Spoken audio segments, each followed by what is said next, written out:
Genesis chapter 48, verses 1-22-48. After these things, someone said to Joseph, "Behold, your father is sick."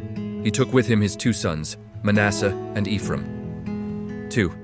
Someone told Jacob and said, "Behold, your son Joseph comes to you." And Israel strengthened himself and sat on the bed. 3. Jacob said to Joseph, "God Almighty appeared to me at Luz in the land of Canaan and blessed me." 4. And said to me, "Behold, I will make you fruitful and multiply you, and I will make of you a company of peoples, and will give this land to your offspring after you for an everlasting possession." 5. Now your 2 sons, who were born to you in the land of Egypt before I came to you into Egypt, are mine. Ephraim and Manasseh, even as Reuben and Simeon will be mine. 6. Your offspring, whom you become the father of after them, will be yours. They will be called after the name of their brothers in their inheritance. 7. As for me, when I came from Paddan, Rachel died beside me in the land of Canaan on the way, when there was still some distance to come to Ephrath.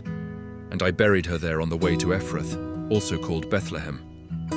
Israel saw Joseph's sons and said, "Who are these?" 9. Joseph said to his father, "They are my sons whom God has given me here." He said, "Please bring them to me and I will bless them." 10. Now the eyes of Israel were dim for age, so that he couldn't see well. Joseph brought them near to him, and he kissed them and embraced them. 11. Israel said to Joseph, "I didn't think I would see your face, and behold, God has let me see your offspring also." 12. Joseph brought them out from between his knees, and he bowed himself with his face to the earth. 13. Joseph took them both, Ephraim in his right hand toward Israel's left hand, and Manasseh in his left hand toward Israel's right hand, and brought them near to him. 14. Israel stretched out his right hand, and laid it on Ephraim's head, who was the younger, and his left hand on Manasseh's head, guiding his hands knowingly, for Manasseh was the firstborn. 15.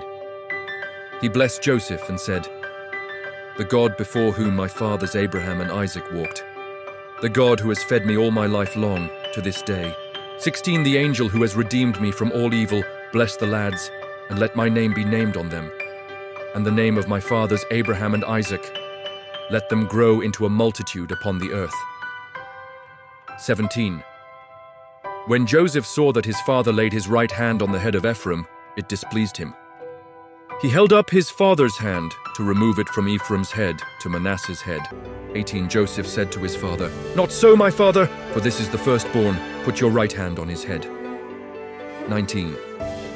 His father refused and said, "I know, my son, I know. He also will become a people, and he also will be great. However, his younger brother will be greater than he, and his offspring will become a multitude of nations." 20. He blessed them that day, saying, "Israel will bless in your name," saying, "God make you as Ephraim and as Manasseh." He set Ephraim before Manasseh. 21. Israel said to Joseph, "Behold, I am dying, but God will be with you, and bring you again to the land of your fathers." 22. Moreover, I have given to you 1 portion above your brothers, which I took out of the hand of the Amorite, with my sword and with my bow. Thank you so much for joining me on the Bible study of Genesis chapter 48, verses 1-22. Please subscribe if you haven't already, because I am planning on doing the whole Bible. Have a wonderful, blessed day. Bye for now.